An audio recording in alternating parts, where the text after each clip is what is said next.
नमस्कार, प्रदेश की number 1 debate show में आपका बहुत बहुत स्वागत। मैं हूं आपके साथ संतोष गंगवार। बिहार विधानसभा चुनाव से पहले मुख्यमंत्री नीतीश कुमार ने एक बड़ा ऐलान किया है कि 2025 से 2030 तक उनकी सरकार 1 करोड़ युवाओं को सरकारी नौकरी और रोजगार देने का लक्ष्य लेकर चल रही है। यह लक्ष्य 2020 से 25 के 50 लाख नौकरी और रोजगार के लक्ष्य को दोगुना करने की महत्वाकांक्षी योजना है। इसके लिए निजी और औद्योगिक क्षेत्रों में मौके सृजित किए जाएंगे और उच्च स्तरीय समिति गठित होगी और स्वरोजगार को बढ़ावा देने के लिए कौशल विकास प्रशिक्षण पर जोर दिया जाएगा। लेकिन सवाल यह है कि क्या यह ऐलान बिहार के युवाओं के लिए एक गेम चेंजर साबित होगा या फिर सिर्फ एक और चुनावी वादा।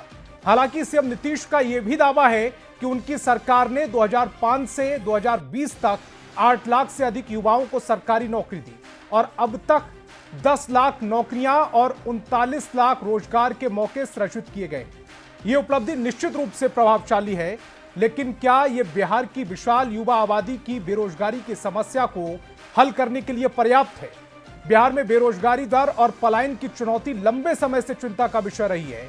क्या नीतीश का यह दावा इन समस्याओं का समाधान कर पाएगा या यह केवल एक सियासी चाल है जिसका मकसद आगामी विधानसभा चुनाव में वोटरों को लुभाना है? आज हम इन सवालों का जवाब तलाशेंगे। सत्ता पक्ष और विपक्ष दोनों से पूछेंगे कि क्या नीतीश कुमार का 1 करोड़ युवाओं को नौकरी देने का ऐलान बिहार को रोजगार का हब बना देगा और क्या वाकई नौकरी देने में नीतीश सबसे आगे निकल गए हैं। लेकिन सबसे पहले एक रिपोर्ट दिखाते हैं।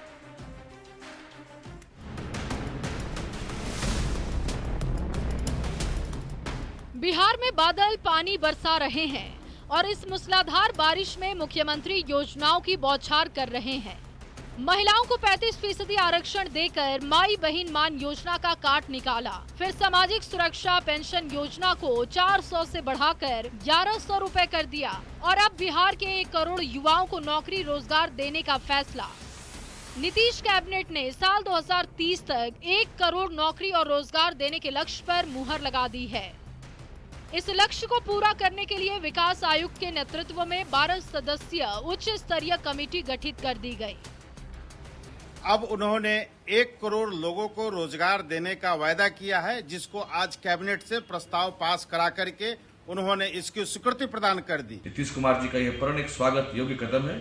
निश्चित रूप से इससे बिहार में विकास को एक और पंख लगेगा और विकास बिहार में की जनता के लिए समृद्धि लाएगा यह कदम और पलायन को भी यह कदम रोकने वाला होगा। सरकार के फैसले को नेता प्रतिपक्ष तेजस्वी यादव ने जुमला बताया है। इन लोगों का जो कहा हुआ है कभी पूरा किया है इन लोगों ने? 19 लाख का क्या हुआ? तो इन लोगों को कुछ भी कहना है कहने दीजिए। लोग तो नकलची सरकार है और नीतीश कुमार जी के मुंह से आप सुने हैं ये बात। अब जब तेजस्वी यादव ने सवाल किया है तो ये भी जान लेते हैं कि सरकार ने अब तक कितनी नौकरी और कितने रोजगार दिए। 2005 से लेकर 2020 तक 8 लाख सरकारी नौकरी दी गई। 2020 में 12 लाख नौकरी और रोजगार के संकल्प। 2005 के बाद से अब तक 10 लाख नौकरी दी गई। अब तक 39 लाख युवाओं को रोजगार दिया गया। 2025 के अंत तक 12 लाख सरकारी नौकरी के लक्ष्य। ये फैसला नीतीश सरकार ने 7 निश्चय योजना के तहत लिया है। सरकार अगले 5 साल में कौशल विकास के कार्यक्रम का विस्तार करेगी। साथ ही कौशल विकास के लिए कर्पूरी ठाकुर के नाम पर विश्वविद्यालय की स्थापना भी होगी। चुनावी साल में नौकरी रोजगार को लेकर सरकार के इस फैसले पर सियासत गर्मा गई है। न्यूज़ 18 के लिए पटना से संवाददाता संजय कुमार के साथ अमित कुमार की रिपोर्ट। तो डिबेट की शुरुआत करें उससे पहले आज के सवालों पर आते हैं। आज बहस बिहार की में हम पूछेंगे नीतीश का 1 करोड़ नौकरी का वादा कितना सच्चा? क्या बिहार में बेरोजगारी कम होगी? निजी क्षेत्र में रोजगार कैसे बढ़ेंगे? कौशल विकास योजना कितनी प्रभावशाली होगी और क्या सिर्फ चुनावी जुमला है ये जैसा विपक्ष कह रहा है?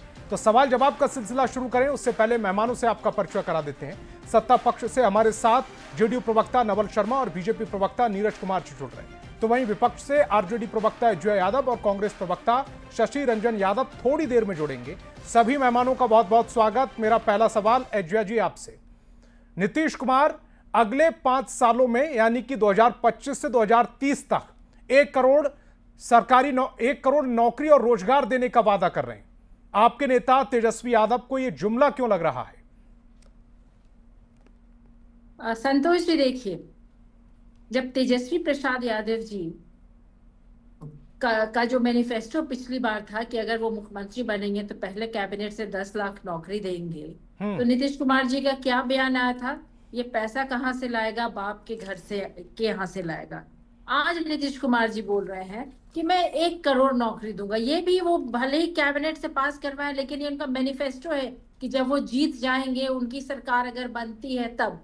आज मैं उनसे पूछती हूँ, ये जो 1 करोड़ नौकरी आप देंगे, आप इनकी सैलरी कहाँ से देंगे? पैसा कहाँ से लाएंगे? यही सवाल जो नीतीश कुमार जी 10 लाख नौकरी पे तेजस्वी प्रसाद यादव जी से किए थे, मैं बहुत भद्र शब्दों में नीतीश कुमार जी से पूछती हूँ, आप कहाँ से पैसा लाएंगे? इसका जवाब दीजिए। दूसरी बात, जब तेजस्वी प्रसाद यादव जी 10 लाख नौकरी की बात किए थे तो ये बोले थे मैं उस पर और जोर देता हूँ, 19 लाख नौकरी देंगे। आज क्या वो 19 लाख नौकरी पूरी हुई? तो ये तो जुमला था।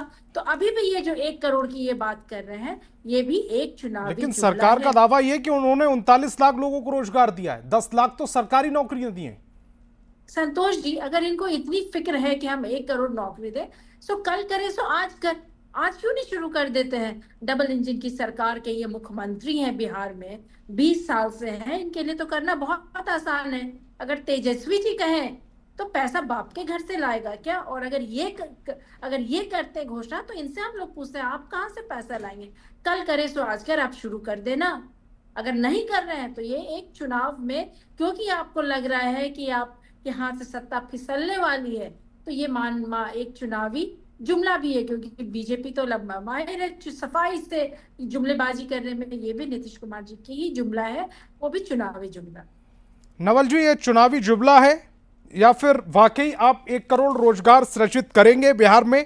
पहला सवाल। और दूसरा सवाल ये कि पैसा कहां से लाएंगे? अजय जी पूछ रही हैं, पैसा कहां से आएगा 1 करोड़ रोजगार देने के लिए?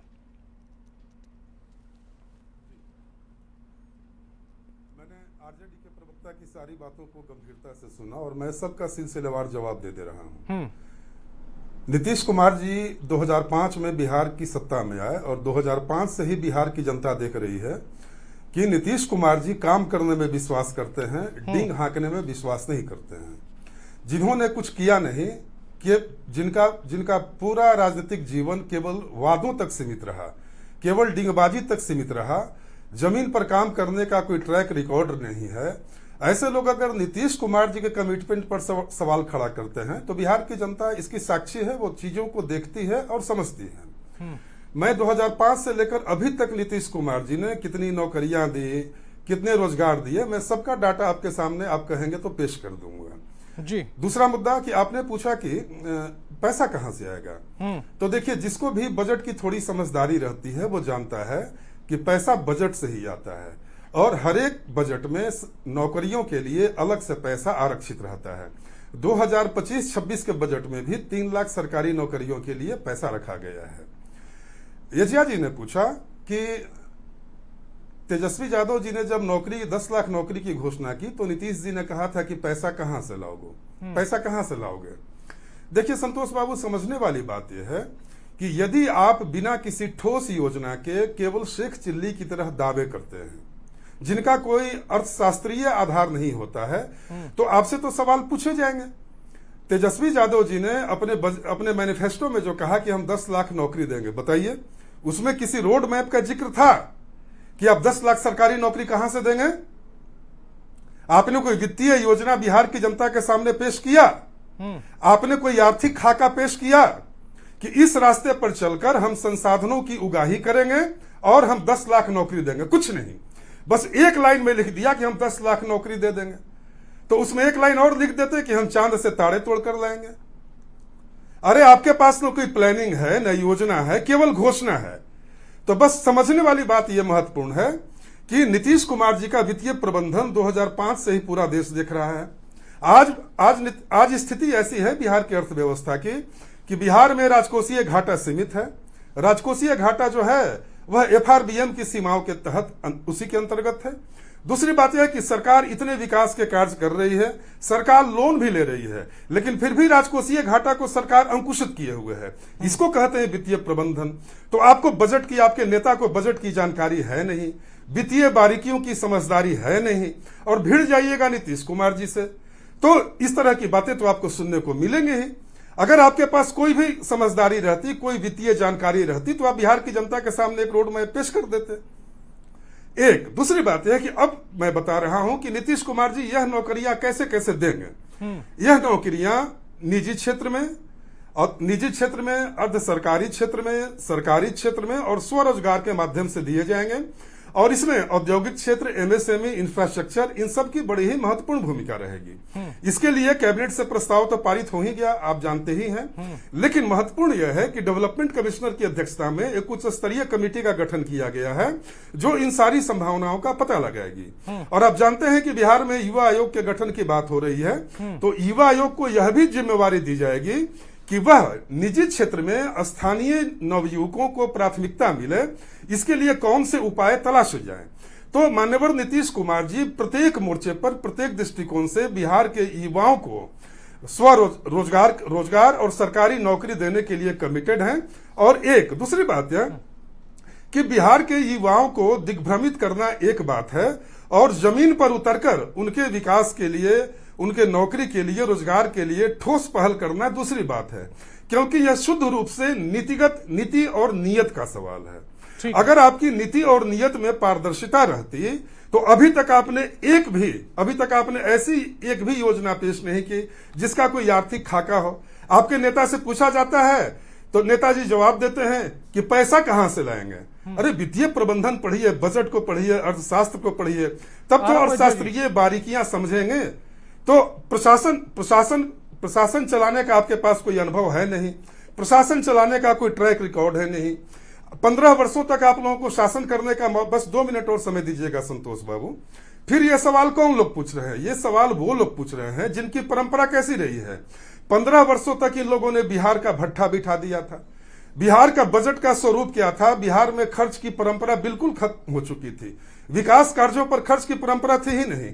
मैं आज कहीं पढ़ रहा था कि 1997 में मात्र 6 किलोमीटर सड़क बनी थी, मात्र 6 किलोमीटर सड़क बनी थी 1997 में, और एक वर्ष में 300 घरों में बिजली पहुंचाने का लक्ष्य तय किया जाता था। सोचिए जरा कि वार्षिक लक्ष्य होता था 300 घरों में बिजली पहुंचाया जाएगा इस वर्ष, और बिजली पहुंचती थी कितने घरों में? 100 घरों में, 50 घरों में बिजली पहुंचती थी।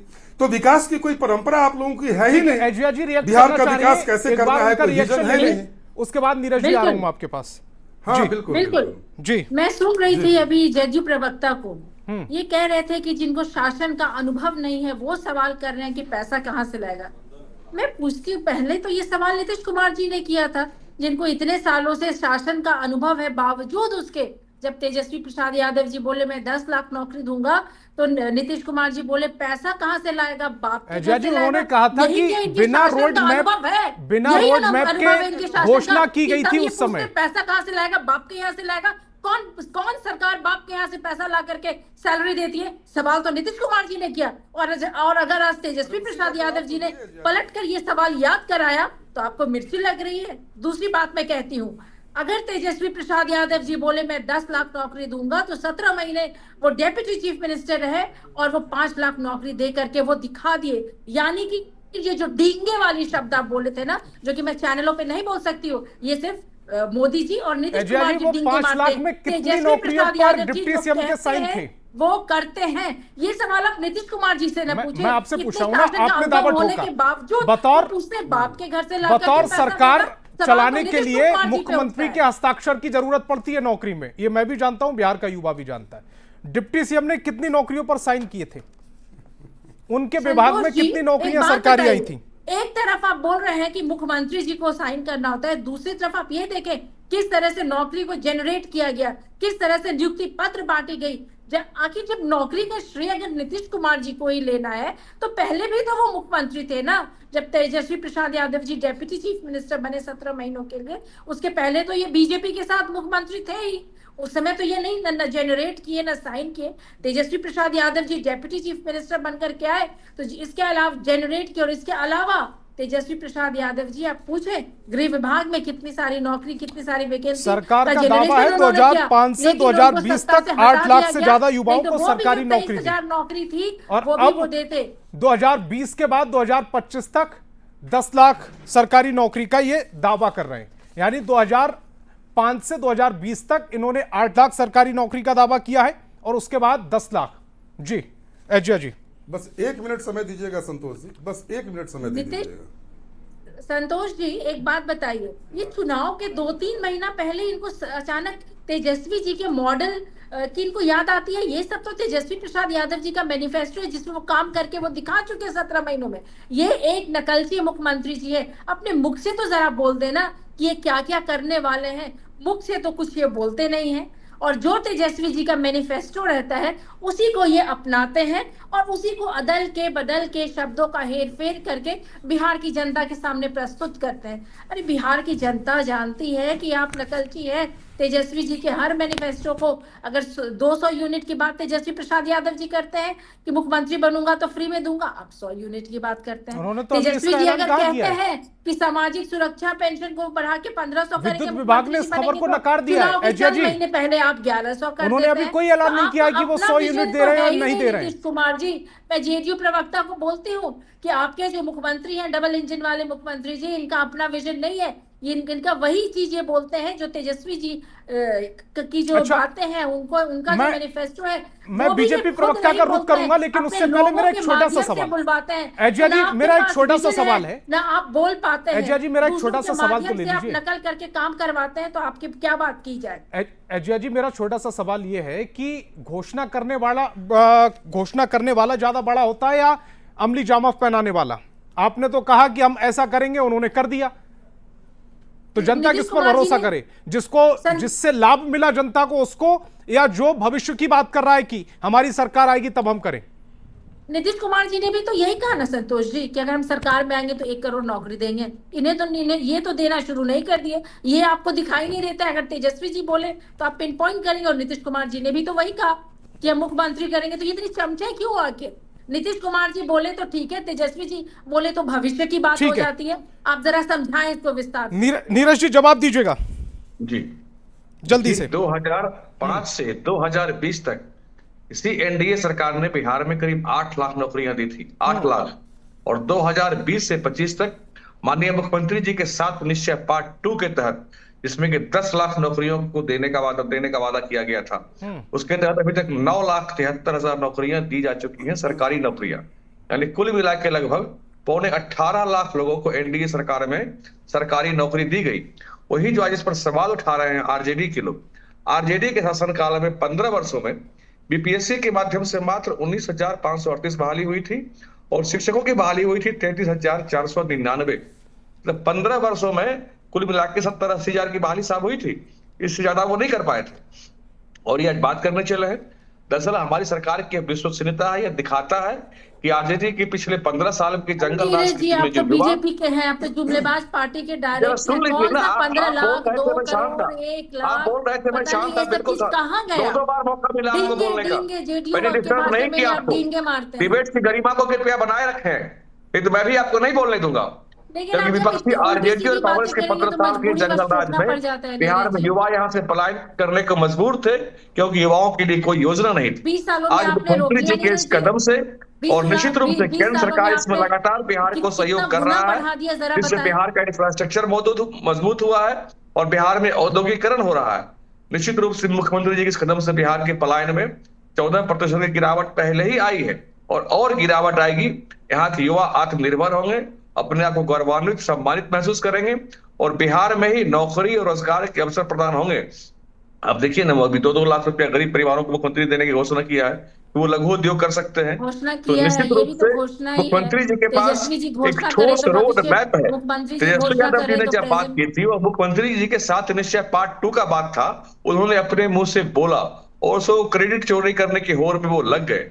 लेकिन उस समय क्या था कि सर कोई रोड मैप नहीं था, बजट में कोई इस तरह का प्रावधान नहीं था। ठीक है, आज बिहार के वित्त मंत्री सम्राट चौधरी जी एक स्मार्ट फाइनेंस शशि रंजन यादव जी भी हमें ज्वाइन कर चुके हैं, थोड़ी लेट हो गए, कांग्रेस प्रवक्ता है, उनका भी रुख कर लेते हैं। शशि रंजन जी, सरकार का दावा है कि 2030 तक 1 करोड़ लोगों को रोजगार देगी बिहार में बिहार सरकार, यानी कि पलायन की जो समस्या है उससे भी निजात मिल जाएगी अगर ऐसा करने में कामयाब होती है सरकार, और जो बेरोजगारी की समस्या है उससे भी निजात मिलेगी बहुत हद तक। आपकी पहली प्रतिक्रिया? देखिए 2014 से अभी तक इनकी घोषणा जो थी केंद्र सरकार की 2 करोड़ नौकरी प्रति वर्ष, और उसके बाद उनको कैसे वो जुमला साबित हुआ। और 2022 में किसानों की जो सारे किसान का बारे में जो कहा गया वो भी जुमला साबित हुआ।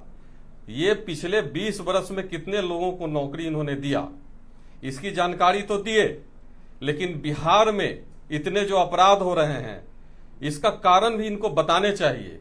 अगर यहाँ पर पलायन नहीं है तो 20 से 40 वर्ष के बीच जो युवा वर्ग हैं वो लगभग 4 करोड़ बिहार से बाहर रहने को मजबूर हैं, चाहे वो 3 महीने के लिए किसी अन्य राज्य में खेती करने के लिए जाए, चाहे कहीं जाके एटीएम में दरबान बने, या कहीं जाके ऑटो रिक्शा चला के अपना जो काम कर रहे हैं इस पर इनको जवाब देना चाहिए।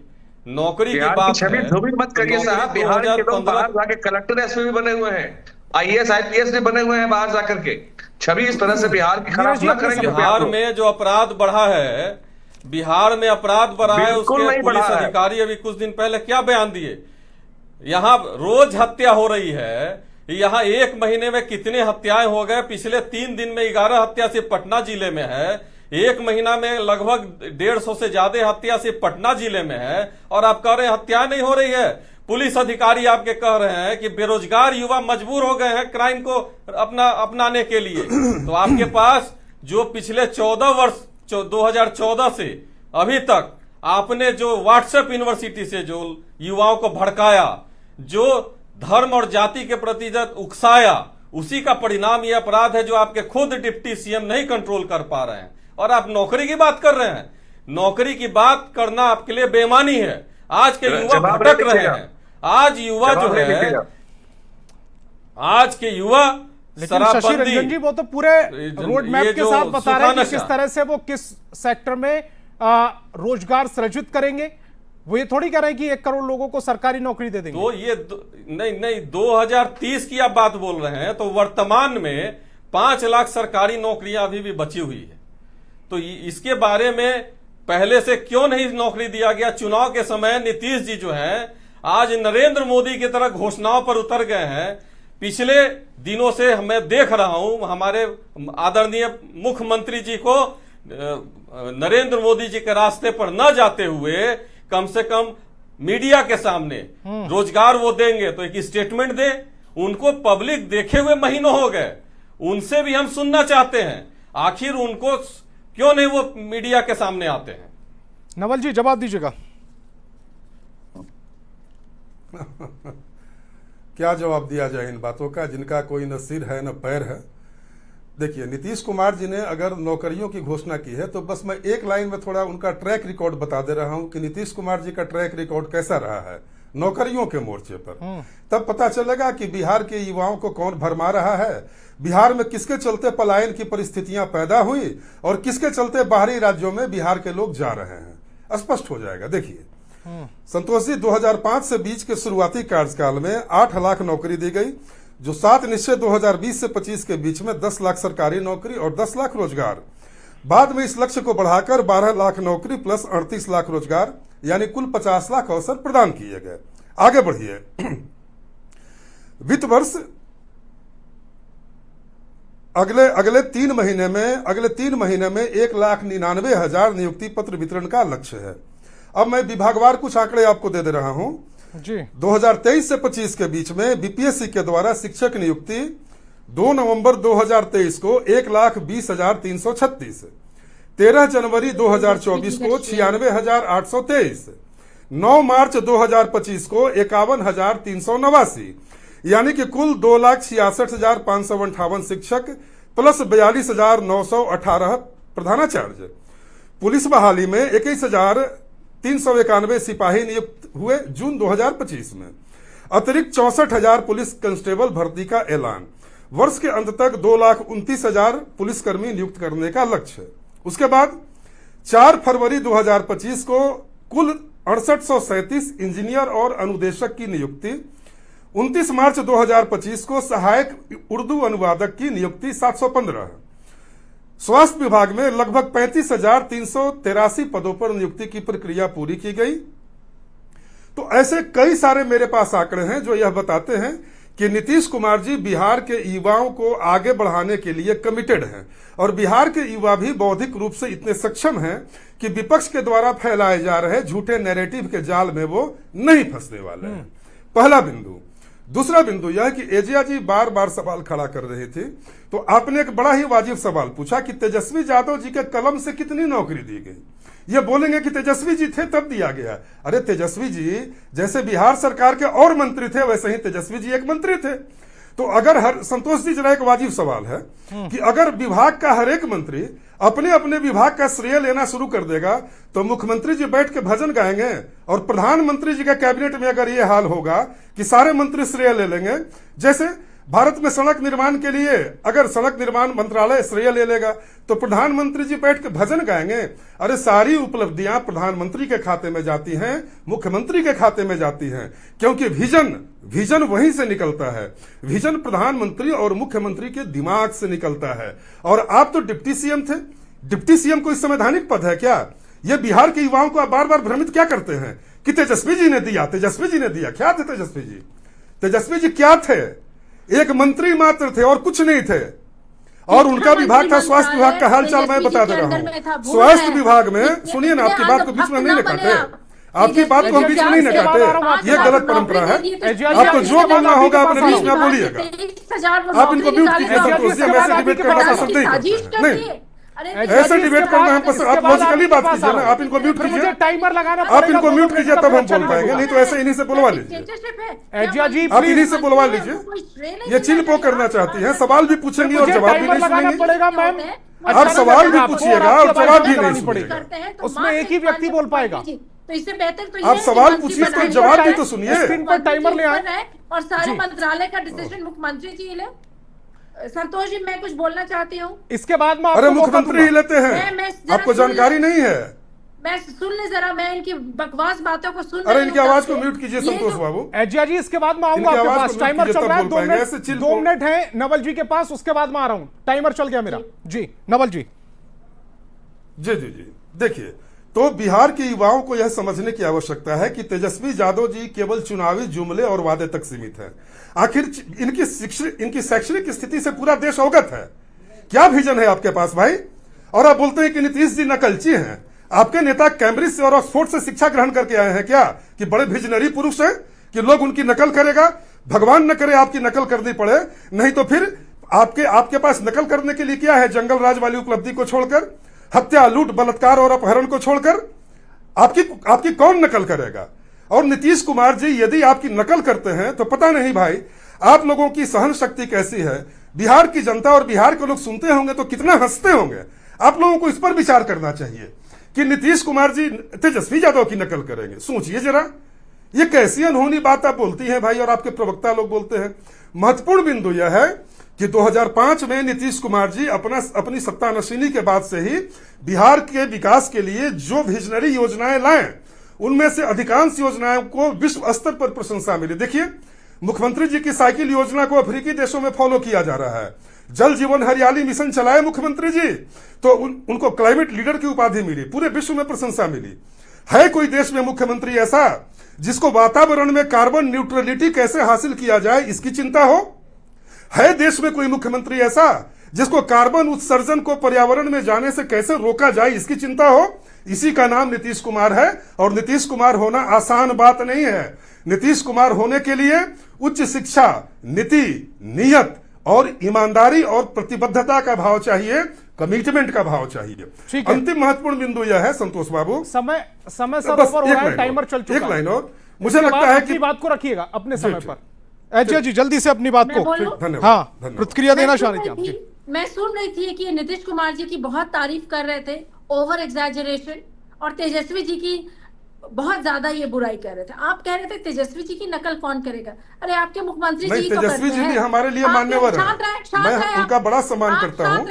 नवल जी प्लीज अपने समय पर, टाइमर उनका चल रहा है, लेकिन मैं जमीनी Naval ji please, Naval ji please. Tejashwi ji visionary नहीं है तो अपने मुख्यमंत्री जी से पूछे ना, इतना 100 यूनिट बिजली फ्री, ये पेंशन क्यों बढ़ा करके 400 से 1100 किया? तेजस्वी प्रसाद यादव जी ने 1500 किया, इन्होंने 1100 किया। और अगर शिक्षा मंत्रालय तेजस्वी जी का था, आपकी बातों से तो ये लगता है कि जितने मंत्री हैं इनका कोई रोल ही नहीं होता है, मात्र एक मुख्यमंत्री ही है जो पूरा बिहार चलाते।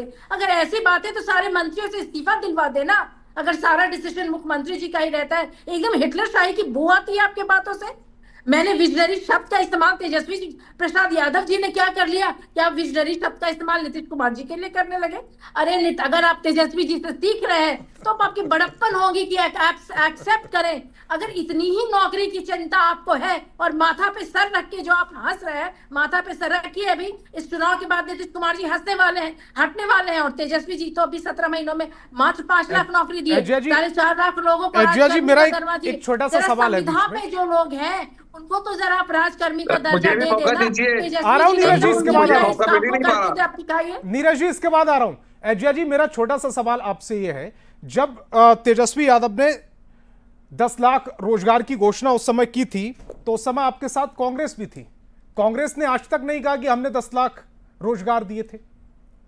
कांग्रेस तो अभी भी प्रवक्ता बैठे हुए, मैंने कभी नहीं सुना उनके मुंह से। मैं बताती हूँ ना संतोष जी, नीतीश कुमार जी मुख्यमंत्री हैं तो सब श्रेय वो लेते हैं। डेप्यूटी चीफ मिनिस्टर तेजस्वी प्रसाद यादव जी थे तो श्रेय वो लेंगे इनके शब्दों में, लेकिन तेजस्वी प्रसाद यादव जी का ही श्रेय है जो 5 लाख नौकरी मिली। और कांग्रेस के लोग बोलते हैं कि जब महागठबंधन, जब कांग्रेस और तेजस्वी जी नीतीश कुमार जी के सब साथ थे तो उस समय ये नौकरी दिया गया। ये कांग्रेस के लोग भी एक्सेप्ट करते हैं। और बिहार के जो युवा हैं, बिहार की जो जनता है, और बिहार में जो मेरे अगल बगल के लोग हैं जिनको शिक्षक में बहाली हुई तेजस्वी प्रसाद यादव जी के समय, वो भी बोलते हैं। तो अगर नीरज जी जवाब दीजिएगा। लेने की 20 साल से सरकार में जेडीयू बावजूद इसके इनको क्रेडिट लेने की होड़ लगी हुई है। बिहार की जनता, अरे ना चुप कराएंगे इनको जी। बिहार की जनता जो तेजस्वी यादव जी को क्रेडिट चोरी करने की जो होड़ है, बिहार की जनता आज उस पर हंसती है, साहब हंसती है।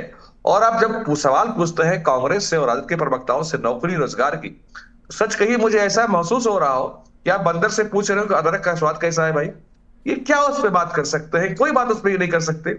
और निश्चित रहिए कि इस चुनाव में बिहार की जनता चुचुंदर के सर में चंदन का टीका नहीं लगाने जा रही। चुचुंदर के सर में चंदन का टीका नहीं लगाने जा रही। जनता इनकी किसी बात पर भ्रमित नहीं होगी, क्योंकि नियुक्ति पत्र तब बांटा गया जब तेजस्वी यादव जी डिप्टी सीएम थे, लेकिन वह पहले से ही प्रक्रियाधीन था। ये बात इनको स्पष्ट जनता को बताना चाहिए। संयोग था, सौभाग्य कहीं दुर्भाग्य कहीं, उस वक्त वो नियुक्ति पत्र बांटा गया, उसमें कोई इनका योगदान है इस तरह की कहीं कोई बात नहीं है। उनके पास न कोई रीजन है, न रोड मैप है, बस एक पिता की विरासत है, उस पर सवारी करके ये राजनीति करते हैं। इसके अलावा इनकी दूसरी कहीं कोई पहचान ही नहीं है बिहार में। तो बिहार की जनता इस बार निश्चित रहिए, बंदर के हाथ मस्तूरा नहीं देने जा रही। और इन लोगों का कहीं कोई नहीं। देखिए मैं बताता हूँ एक चीज कि 2020 के पहले 8 लाख सरकारी नौकरी नीतीश कुमार जी दे चुके थे, लेकिन उसका रिटर्न हम लोग उस तरह से नहीं पीटते थे। और एक हम लोग का ट्रैक रिकॉर्ड है नौकरी का, रोजगार का और स्वरोजगार लोगों को देने का ट्रैक रिकॉर्ड हमारा है। तो ये प्रक्रियाधीन चीजों जो पहले से है, जो एनडीए कैबिनेट का फैसला था वो इनके समय में 1-2 लागू किया गया, उसका एक क्रेडिट लेने का, जबकि क्रेडिट लेने का अधिकार सिर्फ और सिर्फ मुख्यमंत्री को होता है, राज्य के मुखिया को होता है। और निश्चित रूप से आज बिहार में एक स्मार्ट फाइनेंस मिनिस्टर सम्राट चौधरी जी हैं, जो जिनके कुशल वित्तीय प्रबंधन के कारण से वर्तमान बजट में 3 लाख नौकरियों के लिए अलग से बजट का प्रावधान किया गया। और आने वाले समय के लिए तैयारी अभी से की जा रही है, कहां से उनको पैसा दिया जाएगा, कहां से उनमें रोजगार उत्पन्न किया जाएगा। और बिहार एक निश्चित रूप से एक सशक्त मजबूत शासन चाहता है, अस्थायी शासन चाहता है, न कि ऐसा शासन चाहता है जो कि भ्रमित करे, जंगल राज की याद दिलाए। जंगल राज 2 बिहार अब नहीं चाहता है। शशि रंजन जी, जब वही जो सवाल मैंने अजय जी से किया वो आपसे पूछता हूं, 10 लाख नौकरी का जब वादा तेजस्वी यादव ने किया था तो उस समय तो आप भी उनके साझेदार थे, आप तो नहीं कहते कि 10 लाख नौकरियां हमने दी। और जब वो वादा किया गया था उससे पहले 8 लाख नौकरियां, सरकारी नौकरियां दी गई थी बिहार में, जी बिल्कुल, उसका भी जिक्र नहीं किया जाता था। ये आप कैसे कह सकते हैं कि हम तेजस्वी प्रसाद यादव जी नौकरी जब दिए और कांग्रेस था और कांग्रेस ये बात नहीं बोल तेजस्वी यादव जी नौकरी नहीं दी, बिल्कुल बोल रहा है। तेजस्वी यादव जी नौकरी नहीं दी, उन्होंने वादा किया था। नहीं, वादा किया था जी। संतोष जी, मैं एक लाइन बोलना चाहता हूँ, एक लाइन खाली मुझे बोलने दीजिए। नीरज जी, शिक्षा विभाग में नौकरियां बढ़ रही थी, इनके शिक्षा मंत्री एक दिन विभाग नहीं गए थे, भागे हुए थे, और सिर्फ क्रेडिट लेने की बात ये लोग करते हैं, क्रेडिट लेने आते हैं। शिक्षा मंत्री इनके एक दिन विभाग नहीं गए जब टीचरों की बहाली बिहार में। ठीक है नीरज जी, शशि रंजन जी का समय। जी शशि रंजन जी। नीतीश कुमार जी आज भारतीय जनता पार्टी के 2014 के जुमलों के रास्ते पर चल पड़े हैं। जिस प्रकार से 2014 से 2 करोड़ नौकरी प्रतिवर्ष की जो बात कही गई थी, वो उसी रास्ते पर बिहार के मुख्यमंत्री जी ने बड़ी घोषणा की है।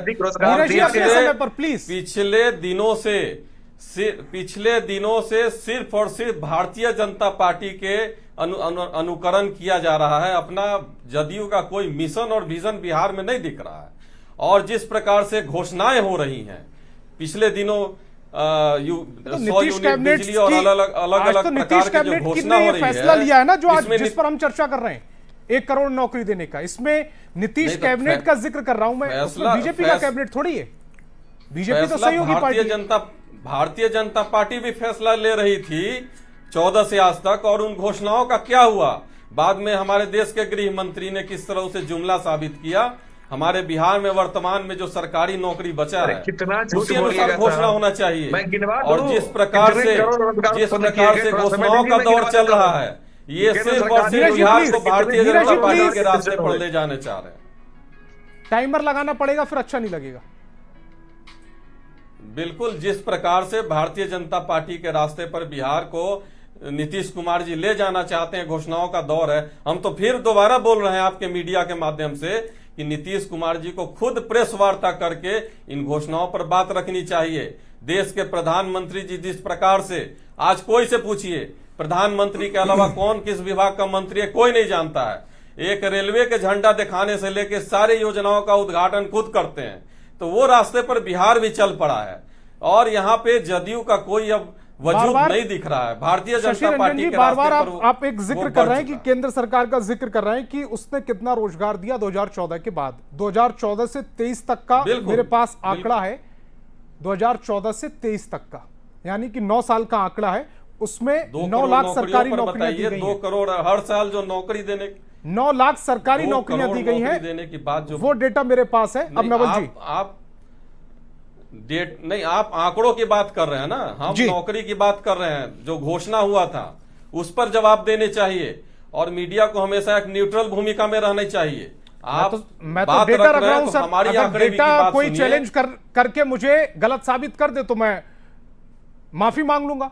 मैं तो डेटा रख रहा हूं सर, डेटा थोड़ी गलत होता है। कर रहा हूं, लेकिन और लाइव डिबेट में डेटा रख रहा हूं सर। बात होती है ना जब जमीन पर। जी तो नवल जी, हाँ, सिर्फ आंकड़ों की बात नहीं।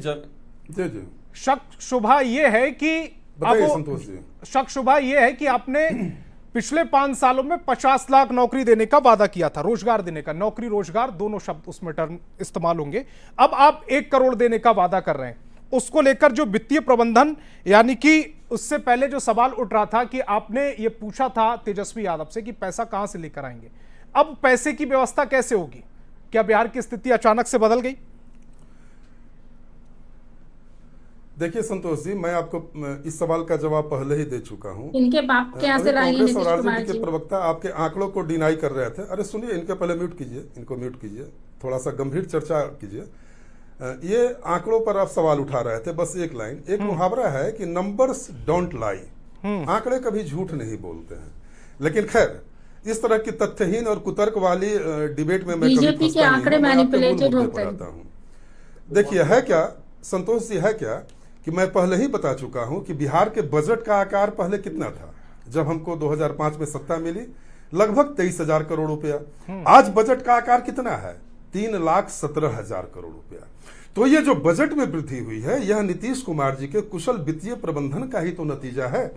दूसरा, नीतीश कुमार जी के वित्तीय प्रबंधन की दूसरी खूबसूरती यह है कि बिहार पर अभी भी इनके जमाने में जो कर्ज की सीमा थी, मान्यवर लालू यादव जी के जमाने में 90 से 2005 के बीच में सरकार पर जो कर्ज की सीमा थी वह केंद्र के मानकों से बहुत ही ज्यादा आगे थी।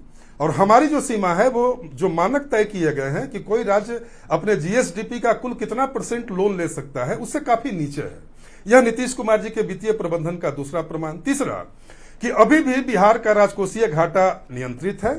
तीसरा प्रमाण, ऐसे और भी कई सारे प्रमाण हैं। चौथी बात यह कि बिहार में शराबबंदी के बावजूद नीतीश कुमार जी ने अपने प्रबंधन के जरिए बिहार में टैक्स बेस का जो फैलाव किया है, चाहे वह खनिज नीति के जरिए हो या अन्य अदर पॉलिसी के जरिए हो, टैक्स और नॉन टैक्स का जो नीतीश जी ने अपने बेस का फैलाव किया है, और जिस तरह सरकार के लिए नए नए वित्तीय स्रोतों का उपार्जन किया है, नए नए द्वार खोले हैं, तो पूरा राज्य और पूरे देश के अर्थशास्त्री नीतीश कुमार जी की वित्तीय समझदारी के कायल है। दूसरी बात यह कि 2020 से 25 के बीच में 50 लाख नौकरी और रोजगार हम दे चुके हैं संतोष जी। 25 से 30 के बीच में इसको डबल कर दिया हमने कि हम 1 करोड़ रोजगार देंगे और नौकरी देंगे। ये बता रहे थे इस 25-26 के बजट में भी 25-26 के बजट में भी 3 लाख नौकरियों का प्रोविजन है। तो आपके सवाल का एक लाइन में जवाब यह कि सरकारें जो नौकरी देती हैं उनका प्रोविजन बजट में ही रहता है और निर्भर करता है सरकार के बजट में प्रबंधन पर, राजकोषीय प्रबंधन पर। 15-15 लाख ही तो हुई। देखिए, आप पूरा मजमून समझिए संतोष बाबू। सरकारी नौकरी और रोजगार यह कैसे दिया जाएगा? इसमें सरकारी नौकरी भी है और रोजगार भी है। जैसे हमने 12 लाख सरकारी नौकरी दी और 39 लाख रोजगार दिया। अब ये जो रोजगार दिया जाएगा सरकारी नौकरियों के अलावा वह अर्ध सरकारी क्षेत्र में भी दिया जाएगा, सरकारी के अलावा निजी क्षेत्र में भी दिया जाएगा, स्वरोजगार के माध्यम से दिया जाएगा। इसी के लिए तो बिहार में कौशल विकास विश्वविद्यालय की देखिए कितना बड़ा क्रांतिकारी कदम बिहार में उठाया गया। कर्पूरी ठाकुर जी के नाम पर, स्वर्गीय कर्पूरी ठाकुर, आदरणीय कर्पूरी ठाकुर जी के नाम पर बिहार में कर्पूरी ठाकुर कौशल विश्वविद्यालय की स्थापना की जा रही है। अभी बिहार में 80 पॉलिटेक्निक कॉलेज चल रहे हैं, 56 इंजीनियरिंग कॉलेज चल रहे हैं, पूरे जिला में कौशल विकास केंद्र है, कौशल विकास प्रबंधन योजना बिहार में चल रही है। तो कौशल विकास के जरिए बिहार के युवाओं को कैसे रोजगार में लाया जाए, युवा आयोग बनेगा। युवा आयोग इसी की निगरानी करेगा कि निजी क्षेत्रों में, औद्योगिक क्षेत्रों में स्थानीय युवाओं को कैसे नियोजित किया जाए। युद्ध स्तर पर इसकी तैयारी चल रही है संतोष बाबू। ठीक है, एक बड़ा ही खाका नीतीश कुमार जी ने खींचा है बिहार के युवाओं के स्वर्णिम भविष्य के लिए। एजिया जी रिएक्ट करना चाह रही है, केवल सवाल उठाना। और साथ ही साथ ये भी बताइएगा, 1 करोड़ का तो वादा तेजस्वी यादव भी कर रहे हैं। अगर तेजस्वी यादव मान लीजिए सत्ता में आ जाते हैं तो आप इनसे पूछ रहे हैं कि ये 1 करोड़ रुपए, 1 करोड़ रोजगार कैसे देंगे, आप कैसे दीजिएगा? संतोष जी, जब तेजस्वी प्रसाद यादव जी कहे थे कि मैं फर्स्ट कैबिनेट में 10 लाख नौकरी दूंगा, तो नीतीश कुमार जी ने पूछा कहां से पैसा लाओगे। तेजस्वी प्रसाद यादव जी नीतीश कुमार जी के साथ सरकार में आए, इसका जवाब मैंने दे दिया। अरे सुने, घोषणा थी, इसलिए Nitish Santosh ji, Naval ji please. Tejashwi Prasad Yadav ji deputy chief minister बने। मैं बात नहीं करता हूं, शांत करने की जरूरत नहीं पड़ेगी, आप बोलिए ना। शांत रहे। 5 लाख लोगों को नौकरी दिए, क्या उनको सैलरी नहीं मिला? नीतीश कुमार जी पूछे सैलरी कहां से लाओगे? जब 5 लाख को तेजस्वी प्रसाद यादव जी ने शिक्षक में भर्ती किया तो उनको सैलरी मिला कि नहीं मिला? यानी कि तेजस्वी प्रसाद यादव जी को मालूम है कि सरकार में कहां से पैसे जनरेट किए जाते हैं। और उनके प्रवक्ता ने पूरा रोड मैप बताया कि वो कैसे 1 करोड़ नौकरियां सृजित करेंगे, और आप बता रहे हैं कि हमने 10 लाख वादा किया था तब 5 लाख दे दी और हम ऐसे ही दे देंगे। और नीतीश कुमार जी ने जो उस समय पूछा था पैसे कहां से लाएंगे, जब आखिर जब ये टीचर्स बने, एक ही स्टेटमेंट पे डिबेट की शुरुआत से लेकर अंत तक टिकी हुई है। आपके पास कोई और रोड मैप है, कोई रास्ता है तो प्लीज बताइए। सुने ना संतोष जी, मैं उसका भी जवाब देती हूँ, लेकिन जरा मैं एक चीज आप बताना चाहती हूँ। मैं नीरज जी का बयान सुन रही थी, बड़े कंफर्टेबली और कैजुअली ये 2 शब्दों का इस्तेमाल किए, बंदर और छुछुंदर। आपने इन्हें रोका नहीं। उन्होंने मुहावरे का इस्तेमाल किया था कि बंदर के दाने अदरक का स्वाद और छुछुंदर के सिर पर चमेली का तेल, कुछ टाइप इस तरह का उनका मुहावरा था। इनको बड़े आराम से इन शब्दों का इस्तेमाल जी, आप मेरे सवाल को गोल कर गई। नहीं, ये बहुत इंपॉर्टेंट इश्यू था। अगर ये इन 2 जानवरों का नाम लेते हैं, किसके संबोधन में लेते हैं, आप रोकते नहीं है, टोकते नहीं है। अब ये मुहावरा किताबों में पढ़ाया जाता है, इसका मेरी तो गलती नहीं है। एजुआ जी, ये मुहावरे किताबों में पढ़ाए जाते हैं, मेरी गलती तो नहीं है।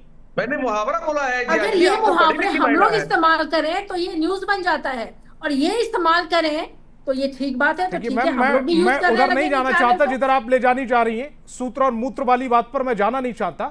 ठीक है, भाषा सबको सब अंदाजा लगा रहे हैं। इस समय चुनाव है, बीजेपी का ही चुनाव चल रहा है, अंदाजा सब लगा रहे हैं कि क्या चल रहा है और किन के शब्दों का इस्तेमाल हो रहा है, कैसे कैसे शब्दों का, उस पर मुझे नहीं जाना। यूपी में ही हुआ है। मैं रोजगार पर बहस कर रहा हूं, रोजगार चूंकि आपका फेवरेट टॉपिक भी है।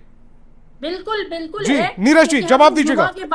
युवाओं के बारे में मैंने पहले ही कहा था कि हम रोजगार पे इनसे सवाल पूछेंगे, के बारे में हमारी चिंता है। इसीलिए हम लोग पहले भी हमारा मुद्दा बात ही नहीं कर पाएंगे, यही तो मैं कहना चाह रहा हूँ। हमारा मुद्दा है। लेकिन एजिया जी, यही तो मैंने सवाल पूछा कि आपने इनसे पूछा कि 1 करोड़ रोजगार ये कैसे देंगे। नवल शर्मा जी ने एक रोड मैप यहाँ टेलीविजन पर बैठकर बता दिया। आपसे पूछा, आपने कहा कि हमने 10 लाख उस समय बात की थी, 5 लाख दे दिए थे, हम ऐसे ही दे देंगे। संतोष जी, दोनों का एक्सप्लेन करने का तरीका अलग था। जब सरकार में होते हैं ना तो हमारे पास बताने के लिए रोड मैप होते हैं, और रोड मैप जब रहते हैं तभी हम लोग वादे करते हैं। अभी नहीं है ना आपके पास रोड मैप बताने के लिए? ठीक है, तेजस्वी प्रसाद यादव जी के पास नीरज जी, अब आपका समय शुरू हो रहा है। तभी वो घोषणा की, उनके पास 10 लाख नौकरी का रोड मैप घोषणा की। अभी जो 1 करोड़ नौकरी और रोजगार सृजन की बात की गई है, इसके लिए बिहार में 112 तभी वो बोल रहे हैं औद्योगिक प्रशिक्षण संस्थान की स्थापना होगी और पुराने संस्थानों का विस्तार होगा, जिससे कि बिहार के युवा स्किलफुल हो पाए। वो जो नौकरी करने बाहर पंजाब, गुजरात, महाराष्ट्र जाते हैं, उनको नहीं जाना पड़े, वो यहीं पर अपना काम कर सके। और निश्चित रूप से बिहार सरकार में जो औद्योगिक निवेश हुआ है, इंफ्रास्ट्रक्चर में जितना काम हो रहा है, पलायन में कमी आई है। मुद्रा लोन हो, चाहे प्रधानमंत्री की किसी तरह की योजना हो, स्टार्टअप योजना हो, बिहार के लोग भी लाखों लोग लाभान्वित हुए और लाभान्वित हो रहे हैं। तो अब यहाँ के युवा भी नौकरी देने वाले बनेंगे, सिर्फ नौकरी लेने वाले बन के नहीं रहने वाले। और बिहार में भी जान लीजिए, जरा जान लीजिए जी, अभी बिहार में जो कि लालू जी की जंगल राज के समय, लालू प्रसाद यादव जी के समय में आप 20 साल से हैं, आप पलायन नहीं रोक पाए। जो अभी आपका मैनिफेस्टो बना है कि पलायन रोकना है, तेजस्वी प्रसाद यादव जी का ये मैनिफेस्टो भी आप चोरी कर रहे हैं। 20 साल आपको कम समय नहीं मिला अभी आने वाले तो 2.5 महीने में भर दिए जाएंगे। जी, इसके बाद आ जाऊंगा आपके पास, अपनी बात को रख लीजिएगा। चुनावी जुमला है, एनडीए सरकार नहीं हम नए भी जानते रोजगार का, हैं, बिहार की जनता भी जानती है सृजन करने जा रही है। आपके तो गुरु प्रधानमंत्री मोदी जी हैं जो जुमला के डॉक्टरेट किए हुए हैं, अमित शाह जी हैं जो जुमलेबाजी में डॉक्टरेट किए हुए हैं। वही स्कूल के आप लोग प्रोडक्ट हैं, सिर्फ जुमलेबाजी करेंगे चुनाव के पहले। उज्ज्वला योजना भी चुनाव के पहले आ जाता है, और आज से सिलेंडर की कीमत कितनी है। लेकिन आरजेडी के लोग इसी तरह से हल्ला मचाने लगेंगे। बिहार को विकसित राज्य बनाने के लिए समृद्ध राज्य। ठीक है, शशि रंजन जी को स्क्रीन पर लेकर आइए, समय मेरे पास कम है। किया जा रहा है। शशि रंजन जी, जाती है ना तो आप गवर्नमेंट कह रही है कि वो नए इंफ्रास्ट्रक्चर लगाएगी 100 से ज्यादा। पुराने जो इंफ्रास्ट्रक्चर है उनको रिन्यू करेगी, उनको और मॉडिफाई करेगी। जिस प्रकार से कौशल विकास योजना के तहत युवाओं को ट्रेंड करेगी और इस तरह से वो 1 करोड़ का रोजगार पैदा करेगी। अब आपको शक शुबा क्यों है इस पर? मेक इन इंडिया पर कितने रोजगार मिले, स्किल डेवलपमेंट की बात हुई, एक डिपार्टमेंट देश भर में बना, कितने नौकरियां मिले। तो चुनाव में आंकड़ों और घोषणाओं का दौर जारी है। बिहार की जनता जानते हैं कितने तरह, लेकिन देश की जनता को पता है। घोषणाओं से लोग उठ चुके हैं। नीरज जी, अपने समय पर जमीन पर उतारिए, मेक इन इंडिया कहाँ है? सब अपनी अपनी बात को एक बार और रखवाइए तो दर्शकों को आसानी होगी। घोषणाओं की बात हो रही है और इसमें बिहार की जनता फंसने वाली नहीं है। इनको जवाब देना होगा। पिछले 20 साल में क्या क्या इन्होंने किया, इनका जवाब देना होगा। और आगे का रोड मैप जो भी बता रहे हैं, ये आंकड़ों और घोषणाओं का खेल है। जनता बिहार की जानती है। ये पिछले 2014 से अभी तक जो देश में घोषणाओं का दौर रहा, अभी प्रधानमंत्री जी आने वाले हैं, उनकी भी घोषणा से लोग अवगत होंगे। तो ये समझने की बात है। चुनाव है, आंकड़ों घोषणाओं, अभी जैसे बजट की बात हो रही थी, कितने बजट में आए और कितने पैसे वापस हुए, उस पर भी जवाब मांगिए इनसे। कितने हजार करोड़ वापस क्यों हुए, किस रोड मैप में वापस हुए? जिस तरीके से पर कैपिटा इनकम की बात होती है, तो 2005 में प्रति व्यक्ति पर कितने लोन, आर्थिक लोन था और आज कितना लोन है, इस पर भी जवाब मांगी जानी चाहिए। शशि और रंजन जी, यहाँ जब का कंपनियां पलायन कोई पर लोन यहाँ के देती हैं, डिप्टी तो उसके सीएम पीछे वर्तमान आपको में अपना बैकग्राउंड दिखाना पड़ता है कि लोन अगर आप नहीं भर पाते तो आपके पास कितनी प्रॉपर्टी है जो जब्त की जा सकती है। तो लोन कोई पैमाना नहीं होता है, उसके बदले में आपको अपनी आर्थिक स्थिति भी दिखानी होती है। ठीक है नवल शर्मा जी, 2014 जल्दी से रिएक्ट कीजिएगा, समय बहुत कम है। जी जी 1 मिनट में आपके अपनी बात को रखिएगा जल्दी। देखिए है क्या, देखिए मुझे लगता है कि बिहार की जनता इतनी परिपक्व है, इतनी समझदार है कि 2005 से नीतीश कुमार जी को बराबर अपना आशीर्वाद दे रही है। और वो आशीर्वाद इसलिए दे रही है कि वो काम करने और जुमला फेंकने दोनों के अंतर को बढ़िया से समझती है। वो जानती है कि कौन काम करने वाला है और कौन केवल वादा करने वाला है, जुमला फेंकने वाला है। दूसरी बात है, मैं आपको यह बता दूं कि जो लोग 2005 में ही जनता की पसंद से उतर चुके हैं, तो बिहार की जनता जानती है कि यदि ऐसे लोगों पर एक बार भी हम मेहरबानी कर दिए तो फिर से बिहार में जंगल राज आएगा और शरीफों का रोड पर जी जल्दी से रिएक्ट कीजिएगा, 30 सेकंड में। बिहार की महिलाओं का इज्जत खतरे में पड़ जाएगा। ये बिहार के लोग बढ़िया से जानते हैं संतोष बाबू कि ये भेष बदल कर आए हैं, लेकिन ये जंगल राज की परंपरा के वारिस हैं और बिहार के लोग फिर से उस दौर में जाने के लिए बिल्कुल भी तैयार नहीं बिहार है। की जनता वाकई में परिपक्व हो गई है और इस बार तेजस्वी जी की बातों पे विश्वास करेगी, क्योंकि आप लोग तो जुमलेबाज का हाथ पकड़ के चल रहे हैं। न 15 लाख खाते में आए, न 2 करोड़ नौकरी मिली, न गैस सिलेंडर फ्री में मिले, न काला धन आया। इन चीजों पे तो कभी आप जवाब देते नहीं है। तेजस्वी प्रसाद यादव जी हैज प्रूव्ड कि वो जो बोलते हैं वो करते हैं। और इस बार भी बिहार की जनता जो है, झारखंड में मुझे नहीं पता कि कितने लोगों को 500 रुपए में सिलेंडर मिल रहा है जो आपका वादा था, यादव जी को मुख्यमंत्री बनाएगी, उसकी भी कोई खैर खबर नहीं है। बीजेपी प्रवक्ता जल्दी से 30 सेकंड में अपनी बात को रखिएगा।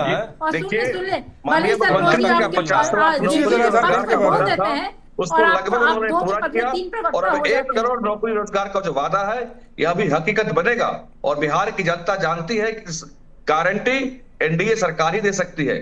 जो एनडीए सरकार जो बोलती है वो करती है। हमारा कोई भी केंद्र सरकार का घोषणा पत्र रहा हो, चाहे बिहार सरकार का, शशि रंजन जी 20 सेकंड में अपनी बात को जल्दी से रखिएगा। 98%, 99% उसको शशि रंजन जी 20 सेकंड है मेरे पास। की गारंटी, 2 करोड़ नौकरी की गारंटी, देखिए मैं बार बार बोल रहा हूँ, घोषणा का दौर है, बड़े बड़े घोषणा और आंकड़ा दिखाए जा रहे हैं। इस सब विभाग में बिहार की जनता, ठीक है, समय की कमी है, इस डिबेट को यही रोकना पड़ेगा। तमाम मेहमान मेरे साथ जुड़े, आपका बहुत बहुत शुक्रिया। और बहस बिहार की में फिलहाल इतना ही।